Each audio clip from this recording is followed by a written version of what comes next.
we're lucky in Hertfordshire to have both BRE and the BBA based in this county.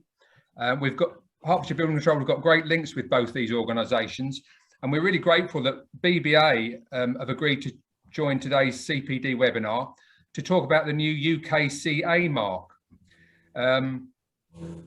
for construction products. Now, I know we've got a few building control colleagues from around the country in the audience. I haven't introduced myself yet for those, because we have got a lot of new people coming along. In all the fluster, I forgot to do that. I'm Trevor Clements. If you don't know me, I'm Head of Business Development with Hertfordshire Building Control.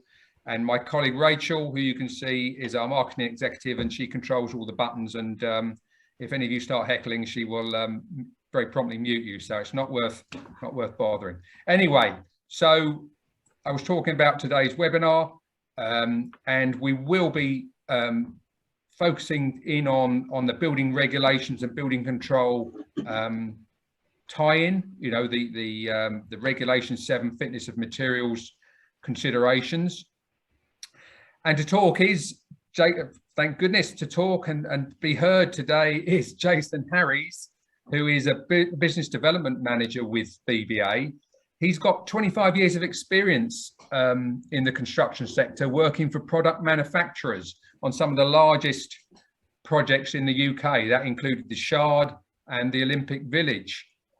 He's also sat on government working groups for sustainability and the Green Deal, and personally chaired an industry-led initiative to reduce waste within the mineral wool ceiling tile sector. In recent years, he's also worked on the development of more eco-friendly construction materials and launched them onto international markets. So that sounds quite intriguing, and it's a shame we don't have more time to find out more about that. He's got a strong passion for trying to encourage improvements within the construction sector, and he describes joining the BBA as a huge pleasure and the chance to help ensure that the UK construction market can meet the challenges of new products and techniques to be the safest and most sustainable in the built environment. So without further ado, let's ask him to take it away. If there's any questions, as usual, we've got another big audience here. So if you could use the chat function to pose those questions, and then any time left available at the end, and there's going to be less of that now, I'm afraid, we will cover them during the presentation at the end, and then anything that doesn't get answered, we will cover in a subsequent communication to you. Jason, if we can still hear you, take it away. Thank you very much, Trevor. Sorry to keep everyone there. The joy of IT, meaning we can reach everyone, is also the bane of it. Can you see, is my screen sharing at the moment? Not at the moment, Jason. Not quite. No. Rachel, I don't know if you've disabled access on that. Don't try again. That's better. Thank you very much. We're in. Okay, wonderful. Thank you, everyone. Thank you for the introduction, Trevor. And as you say, we're here today to talk about UKCA and UKTA marking and what that means. Just first of all, if we can give just a little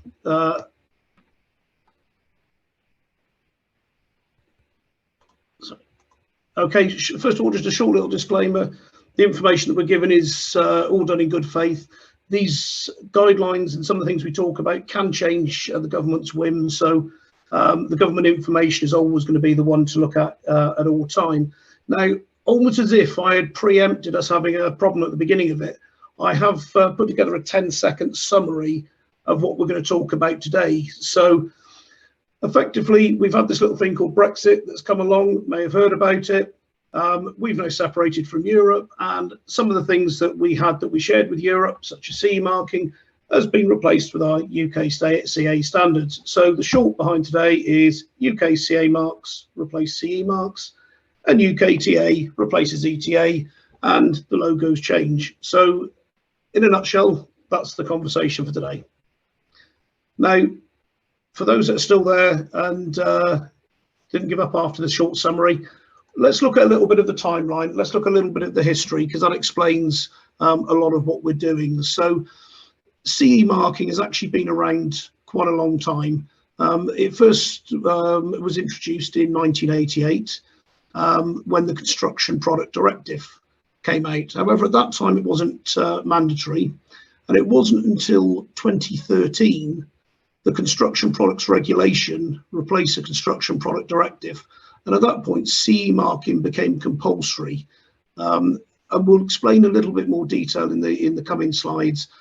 It's not compulsory for everything, but there are criteria under which it is. So it's been compulsory in the construction sector on certain products since 2013. We've all gone along quite happily for a few years. 2016, we've gone along, we've had a vote on whether we want to be in Europe or not, and we've decided against it. And that has triggered the next few years of talks and discussions, culminating in 2020 when the withdrawal agreement became effective. And at the end of that period, at the end of that year, the transition period finished, and the move towards being the UK and doing things separately began.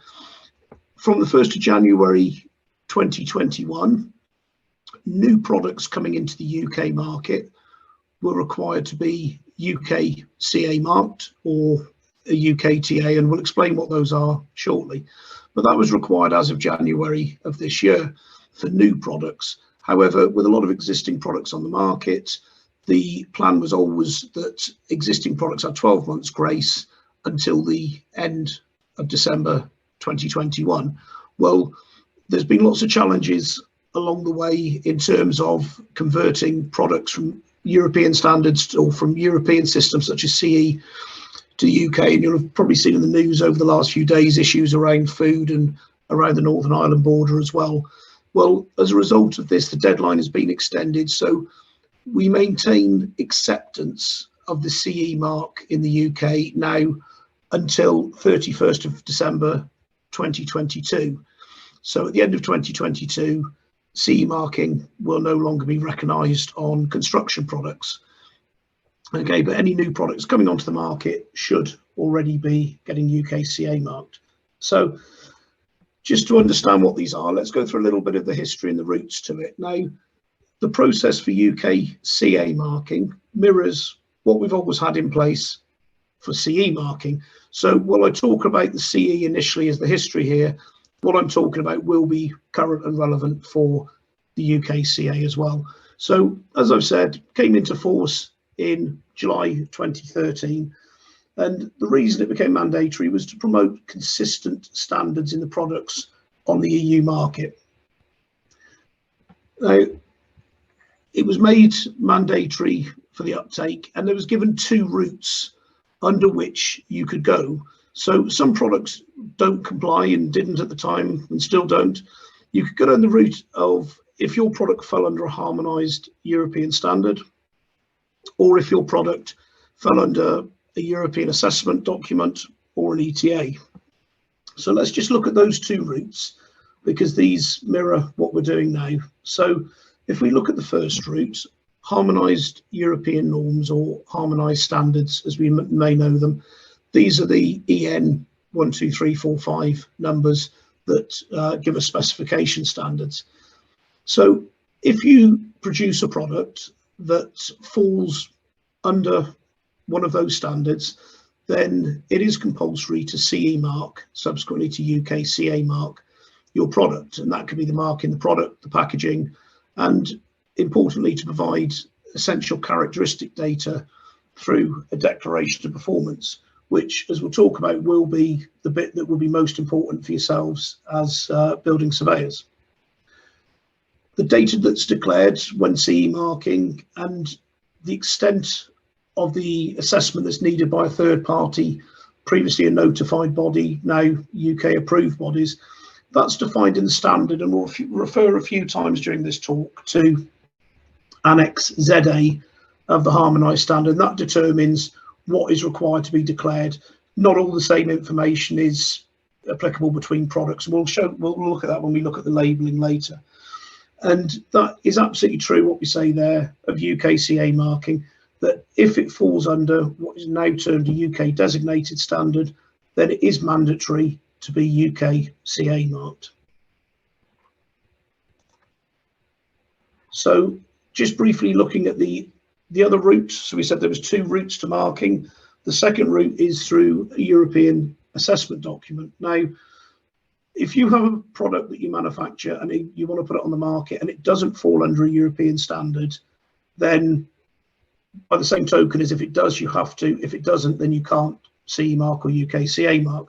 So there became a voluntary route, and that was through technical assessment bodies such as the BBA that would draw up a European assessment document, and that was effectively producing the background for the specification of the product, so starting to become what we would then term a European standard.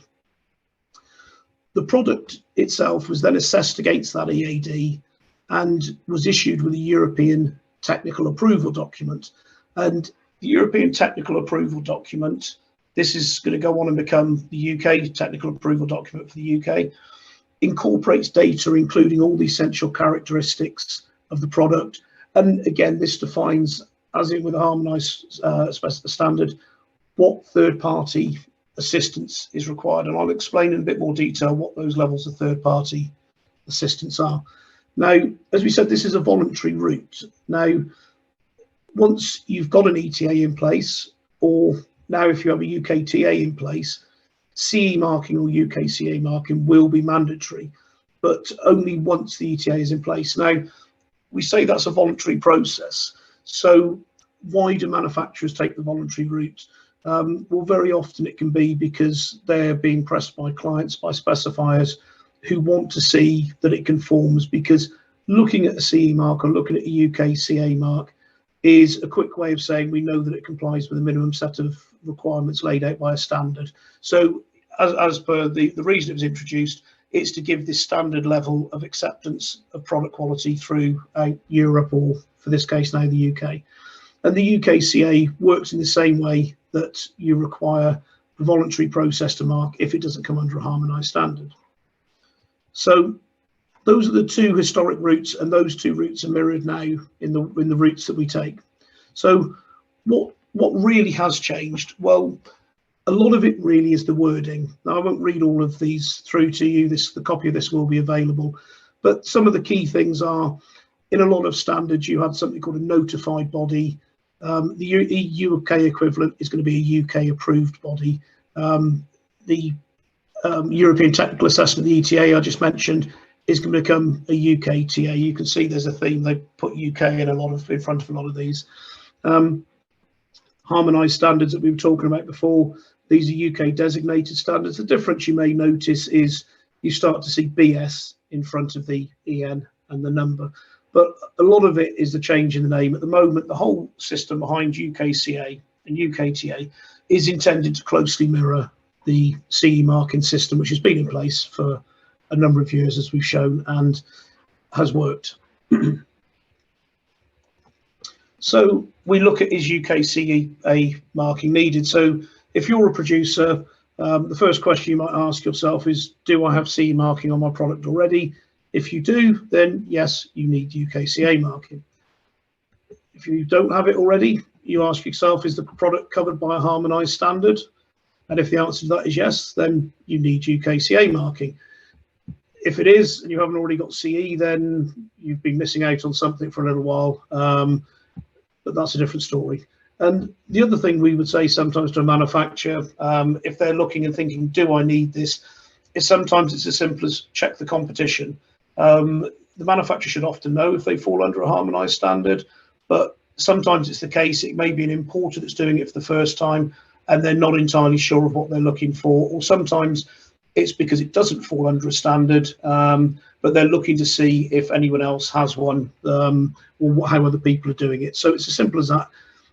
A few simple questions: is it needed? And those are the reasons. So if we just quickly look at the background to the process, to break it down in its simplest terms, identify the applicable directive. So CE marking, you'll have different directives for electrical products, for engineering products, for toys, for clothes. We focus on the construction products, which was a construction product directive, now the construction product regulations, but there are different directives. So it's finding the one that's applicable If you're bringing in electrical goods, it would be the electrical regulations. Secondly, identify the applicable requirements of the directive. So this will be looking at the standard, finding what standard would suit your product, finding those applicable parts of it for your product, and then identifying an appropriate route to conformity. Well, I'll explain in just a minute, but there's something called an AVCP level, which is laid out in the standard, and that will explain what route and what input is needed from a third party to assess your product. Then you go through the assessment of the product's conformity. That will be where somebody like the BBA conducts the activities. The manufacturer then compiles all their technical documentation, publishes it, and make the declaration and put the mark on their product. So it's a relatively simple process to doing it. So I just mentioned something called AVCP levels. So assessment and verification and constancy of performance. Well, what are they? There's something that a lot of people won't have heard of or very rarely come across. This is important to us within the standard because it lays out what type of activities are done by the manufacturer and what type of activities need to be done by a notified body or a UK approved body, and what the ongoing requirements are. So you'll see on there's 5 levels. And I'll talk through in a little bit more detail how they affect the actions that we carry out. But you can see sort of working down the list, if we have something like a System 1+, that tends to be determined by the application of the product and the nature of where it may be used. So in System 1+, you may have materials that are more critical to fire, maybe a fire-resistant insulation, for example. Down to System 4, which is a self-declared standard. As you can see, it's only the manufacturer's activity. And you might find things like floor tiles fall into that category. So there's a differing level of third-party assessment. And this is what makes the UKCA mark and the CE mark of value, because there's a degree of it has to be assessed, or certain criteria has to be assessed. So how does that come about, and what activities would a body like ours conduct here? So if we look at the higher systems, the 1+ and the 1, third-party verification involves inspection and assessment of things like factory production control, notified body reports, initial type testing reports. There will then be a body of ongoing surveillance. Every year these will go back and be checked. And the output of this is the client would need a certificate of constancy of performance. And this is the document that the BBA would issue as an approved body to say, we've verified all the documentation they've published, we've identified all their control processes within production, and we're satisfied that it meets all the requirement of the required standard for the areas that we're required to inspect. And then we would issue that certificate, and then the client can go ahead and issue their UKCA mark. The next level down is a level 2+, and this is where we would provide factory production control. And again, this is an ongoing visit. And a factory production control, well, again, it will look at the technical logs, it will look at the production logs, the way that they quality control in the factory. So we can be confident that the product they are making is made in the way that they've prescribed, the way that's been tested, that the materials are checked for the right level, etc. So the output of that is that, again, the BBA, or the UK approved body, then issues a certificate of conformity of factory production control, or very commonly just shortened to FPC. And again, that's the document that is updated and taken away and allows the product manufacturer to mark their product. These will come in, when we look at the marks, you'll see the relevance of these and these documents to those, and how they get reported on the declarations of performance. In third place, and this has been, or sorry, not in third place, but AVCP System 3, this is an area that's been quite controversial with the UK government at the moment, in that the Ministry for Housing, Community and Local Government is yet to make a decision on whether the UK will be allowed to accept EU test reports. Now, the process has always been expected that a UK body will be able to take an EU test report and, providing it's issued within a certain time period, be able to verify that it's been issued by an approved laboratory that's approved for the standard of tests that they've been asked to conduct. If we're satisfied with that, we would look to put an assessment of that test report to allow the client to move on.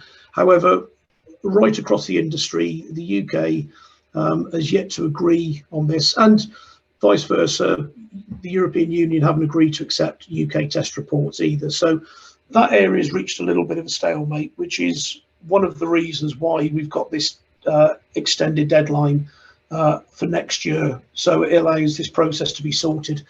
The only other way of doing it for a product that falls under this level, and bear in mind the products can fall under various different levels depending on the product, is that you can have it all retested in the UK. Now, if you appreciate, there's a limited amount of test capacity, and tests for some products can be extensive. There are some within the water industry where the test alone can take 18 months. So obviously that wouldn't be practical to do in time. Now, you reach products under this attestation level 4, where there's no action taken by an approved body. It's something the manufacturer self-declares. And in self-declaring, they're saying that we've taken full responsibility for all factory production control, for all the relevant testing. When they put that out there, these are usually on products where they are perhaps less safety critical. So what a good example is very often in some of the flooring products, you may find this. So self-declared can also be sometimes with very small businesses. They are given permission on certain products that they can self-declare, as opposed to going down the route of maybe AVCP3. But this will vary, and again, that information is all found in the European standard to inform how that's done. So a UKTA, UK Technical Assessment, the ETA, as we mentioned, the first part of the process, the voluntary route if you aren't under a harmonised standard. Come December 2022, the ETA will not be recognised in the UK. Now, the ETA was a voluntary system, and the UKTA is. UKTA is not mandatory, even if the product has an ETA. So they might sell it abroad under an ETA. A manufacturer may choose to sell it in the UK without going through that process. However, without creating the UKTA, that manufacturer cannot UKCA mark. The flip side of that is, once you've created a UKTA, you're obliged then mandatory to UKCA mark. So it is a route that we're finding nearly all the manufacturers so far are taking up, because the UKCA mark is very highly sought after by a lot of the resellers, by the specifiers, insurance companies, warranty providers, because it gives that confidence in the product. Now, how does this process work? Well, the BBA is also a technical assessment body, and we operate through what we call converting the ETA to a UKTA. So it's not just as simple as retitling it or anything. We have to do a full assessment of all the European technical assessment against the European assessed documents. We make sure that it's still the product still complies, that the standards are all relevant, and that it meets all the requirements for it. We'll then do an assessment of existing test reports for those products and an assessment of factory production control and other measures.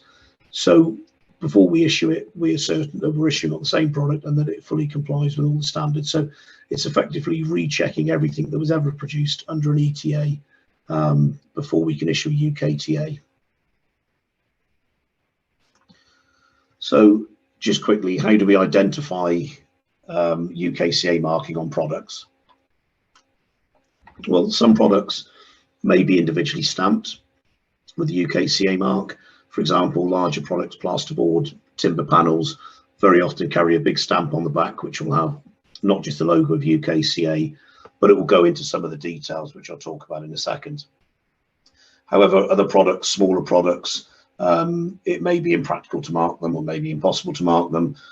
So the packaging is marked instead. For example, things like screws and nails, some of the other smaller fixings as well. Now, the part that we would always urge with surveyors to pay a lot of attention to is the declaration of performance. Now, some manufacturers will include elements of declaration of performance on their stamp on the product. Others, it will be on the website. Others, it may only be available on request.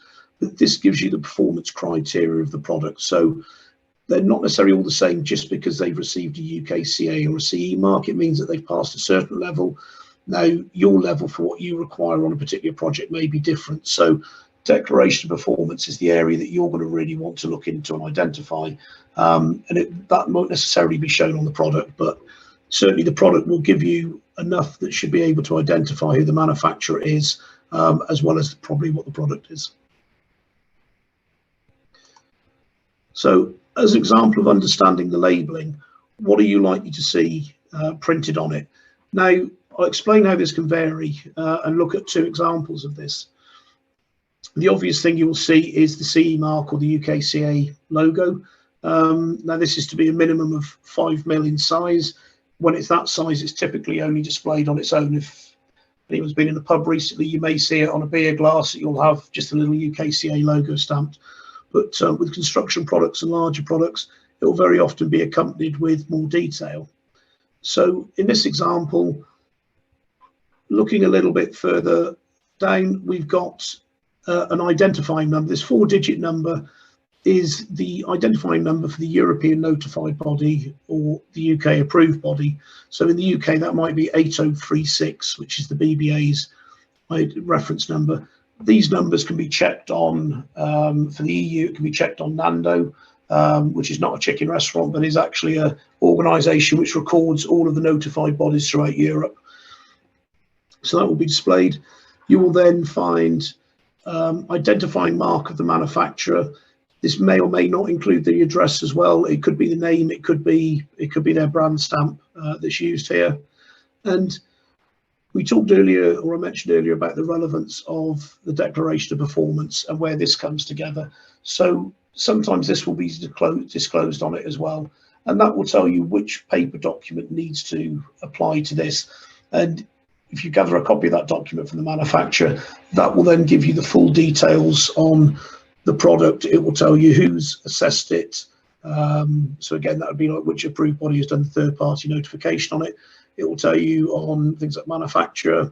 It will tell you the performance criteria of the product and go into much more detail. So that's the bit that's particularly relevant. And if in doubt, when you're trying to tie them up, it should be whatever is on the stamp will relate to the document that the manufacturer will be able to provide you.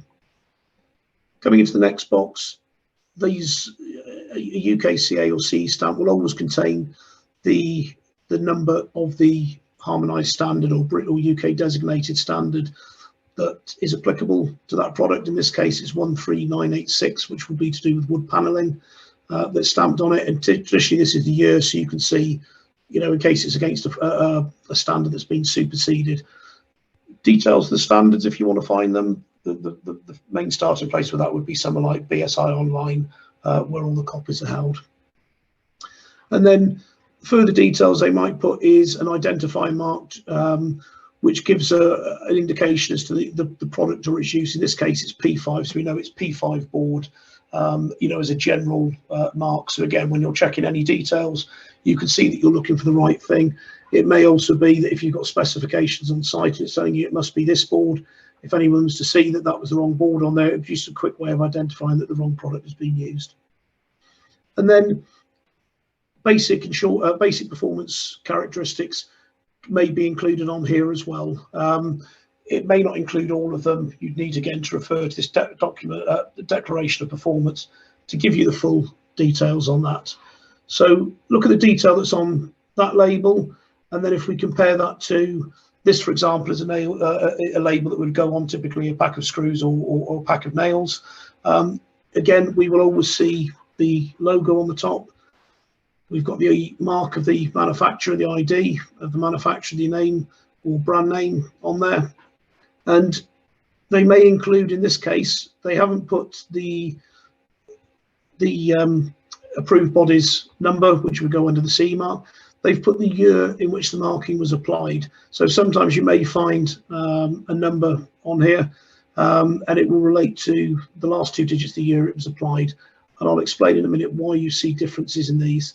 Again, not much of a change there, number and year of corresponding standard in there, but where they've explained some of the essential characteristics, on this they've been required to give more product description and even to an identity of the parent material. This may be particularly relevant if it's being used on site and you're worried about metals clashing with other metals, or if there's a particular specification about what they should be made of. It's just an easy way of identifying that the right things should be used. So I said I'd talk about the variation in labelling. So why have we got 2 labels that look slightly different? Well, again, this is all that's laid down in the Harmonised Standard. There's a section at the back, section called ZA. This is where I said it lays out what the AVCP level of the product is. It will also tell a manufacturer how they should mark the product, what should be included, where it should be displayed. So that information is given in the standards for it. So this is something that a manufacturer would be reading and interpreting. So you will see it's not one stamp is the same for everything. They will be required for different information. You could sometimes find as well that we have products of the same standard and the marks may be slightly different. And again, that might depend on the AVCP level, and where that may change is you may have, for example, a board, and if the board was to be used internally, it might be required to have an AVCP level of 2, but if it was being used externally, it might only be required to have a level of 3, because it's deemed that the application or the risk involved with the product would be different. So you may even find that you get different stamps or different systems within the same standard. So you will see variation in the labels that appear. So as a quick checklist with some of those things, where can you check if they're genuine? Where can you check the details? Well, I would largely trust that in this day and age, the manufacturers disclose everything to the best of their knowledge and very, very accurately. But sometimes people do want to just check if it's current or if there's any question marks over it. If you're looking at an ETA for a CE mark, and the reason I talk about this still is because until the end of next year, they will still be applicable to the UK market. So there's a database held by an organisation called EOTA, and the website address is there, eota.eu, and the ETAs will be listed there, so you can check, okay, who's it for, is it current, or whatever there. And for the UKTAs, obviously this is quite a new thing to the UK.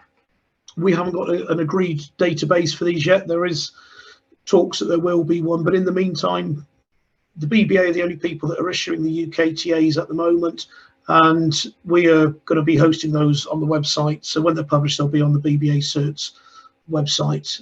If other people get involved with it, then we'd have to see how those are going to be displayed. Now, the one thing that surprises a lot of people, there is no standard register of CE marks or UKCA marks. There's an awful lot of CE marks and UKCA marks out there. And I guess it's always been a case of who would be the secretariat, who would take up the cost of publishing and all of those. But to date, there is no standard register for those. It would be down to, manufacturers would have the information on their website, but there isn't a standard list that you would be able to check on that. So let's just look at a very, very quick checklist. What you do to find out if a product isn't UKCA marked or CE marked, and you've got question marks, is it the right product? Should the product be used? The first question is, does it fall under a UK designated standard? And I mean, again, a quick look around, a quick sort of Google of designated standard for fibre cement boards would tell you what that would be. Does it fall under a UK designated standard? Well, if it does, then it should be UKCA marked. Now, if it doesn't, then secondary question, does it have a UKTA? CE case, does it have an ETA? And if it doesn't, then no, no CE marking is required. I said at the beginning, not applicable to every product. Some products fall outside of all of those, and unless the manufacturer has chosen to go and have an ETA or a UKTA, then it doesn't require marking. And that can very often be a commercial decision for that manufacturer. Does the cost of the certification offset what the value is in them selling it? Some products it will, particularly when you're in things that are more safety critical. And I find things like the fixings industry, for example, are very, very big into all of this, that they will voluntarily go and take the ETA or the UKTA. So those are the questions to ask. And then if it does have the UKTA, then of course it should be UKCA marked. So little checklist that you'd ask yourself if you come across a product that's not CE marked or UKCA marked, and I wondered if it should be. Now, as we said, CE marks will be discontinued or will no longer be accepted for use after January 2023. Now, that's not to say that you won't find them on the market. If people are looking at a product and saying, well, this has got CE marking on it, surely it should be UKCA marked by now if we're getting into maybe even 2024. There can be a reason for that. The definition is that the products must be placed on the UK market by the 31st of December. So if you're a manufacturer or importer, whoever's responsible for placing it on the UK market, if you've sold the product, so you've sold it into wholesale, distribution, retail, or you've sold it onto an end user, it's in the market, it's on the market, it's deemed on the market. So, you know, they may be selling it on a little bit further down the line. This is obviously just to sort of allow for, you know, stock not going to waste and products that are on the market, but you may find things for a little while longer still filtering through with the CE marking on, and that's why it would indicate that they've been on the market for longer. It's always fair to ask the question, but that's the that's why you may find them for a little bit longer.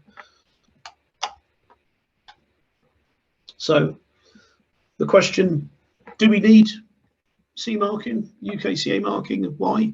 Well, as we said, because there's a lot of third-party verification checking as well, it does demonstrate the manufacturers check the products so they meet the safety, the health and or environmental requirements as laid out in the standard, which is set to EU or now UK levels.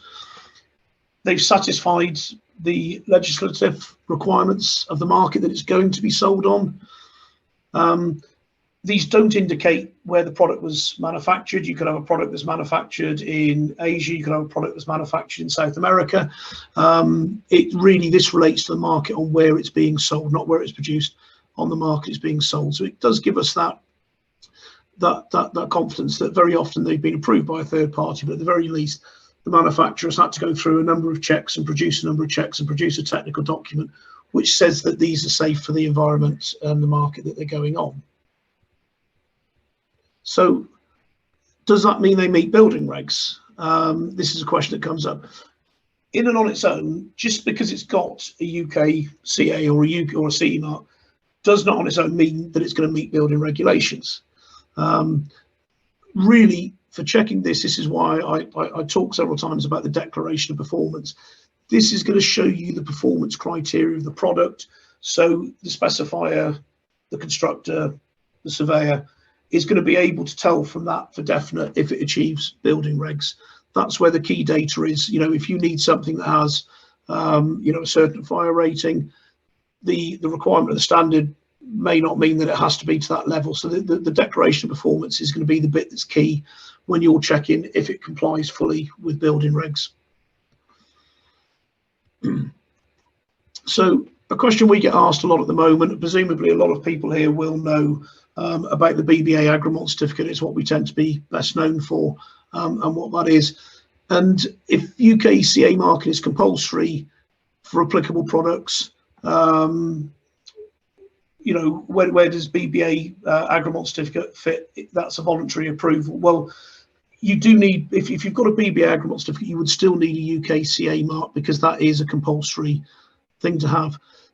What the difference is that the Agronomy Certificate goes far beyond what the requirements are for UKCA marking. So it goes into greater depth. There's more validation about the what we call fit for use. So it's looking at product performance, longevity, durability, etc., more in terms of installation, handling and everything as well. So they are two different things. So UKCA is compulsory if you've got a Harmonised Standard or a UKTA.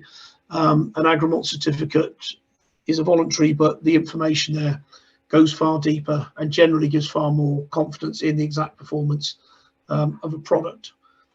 So to cover in a little bit more detail before we wrap up, the Agronomy Certificate, what does that cover? So the information about the application or applications and the appropriate usage of the product. It will go into more detail around short and long-term performance of a product or the system that it covers. It will give information on the way that the product should be stored, handled, installation, future maintenance, etc.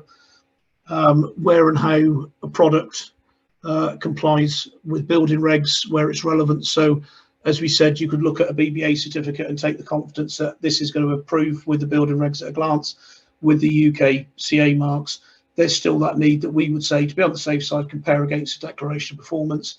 And a BBA in some situations, the information can go through to installers and even ISO accreditation, which would be available with certificates. And we're looking at installer schemes and so on as well.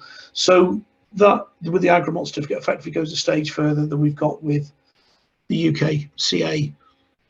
So that's the end of it for myself in terms of talking. I think we've managed to keep it almost back on time. I hope that's given a bit of an insight into where we've come from with CE marking and where we've gone to with UKCA marking and how that may be applicable for yourselves. If there's any questions, Trevor, if you've got any questions, I'm happy to field those now. Yeah, Jason, well, an observation and a question. Thank you very much, by the way, for that very interesting presentation. Jane observed that on the label for the UKCA mark, the date format was rather American looking, which is, yeah, did seem ironic, but I guess that's deliberate, but I don't know. I don't know is the honest answer to that, whether it came in. I guess there was probably an influence in there. I thought somebody was going to pick up the fact that I'd put put UKCA on one and hadn't put BS in front of the EN standard, which was the one observation I was expecting, but I hadn't checked the date. But yes, it is. It possibly does relate back to something we've picked up from over the pond. Yeah, oh dear. Poor show, I would say, but there you go.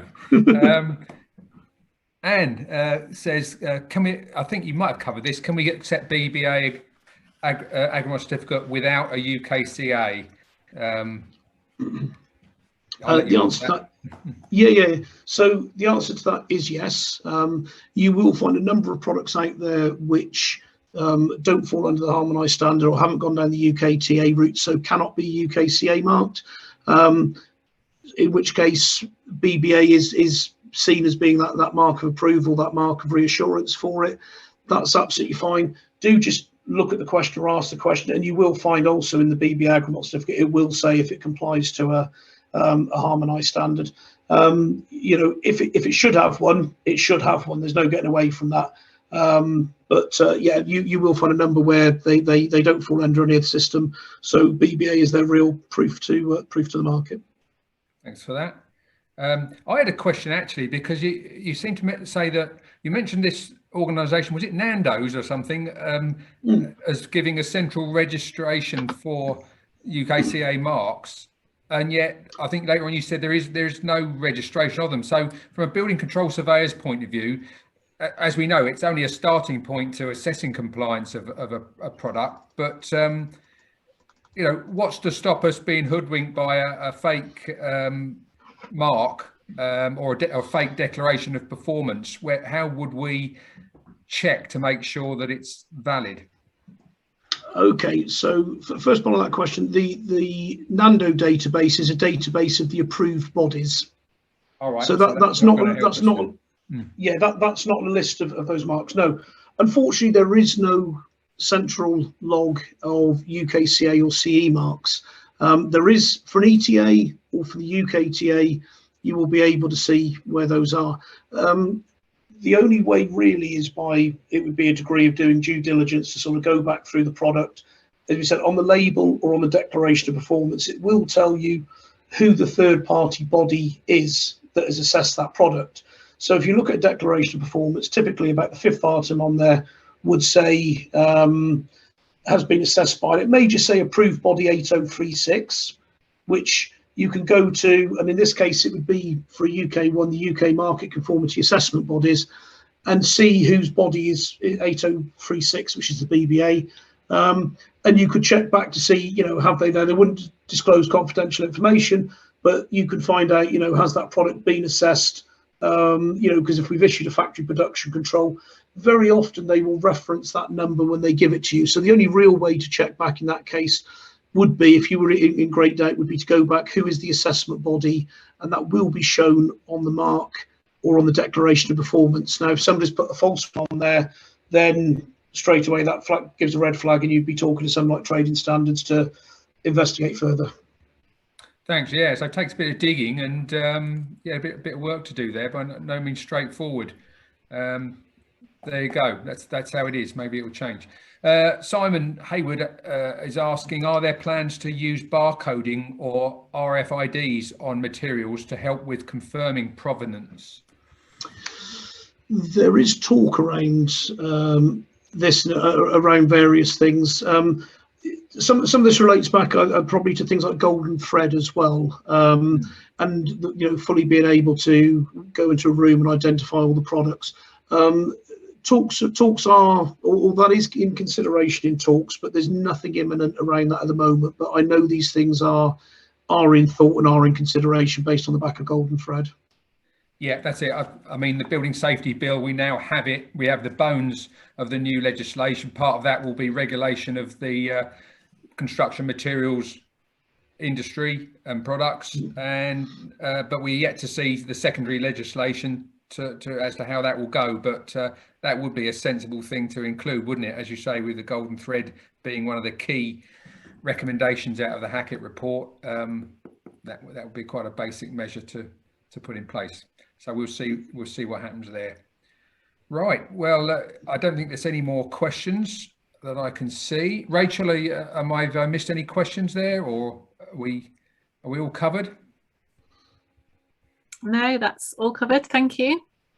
Well, in that case, I will thank Jason again for that really interesting talk. It really clarified it in my eyes, and really useful to myself, and I hope all our build control colleagues and all our other customers and colleagues out there from other professions.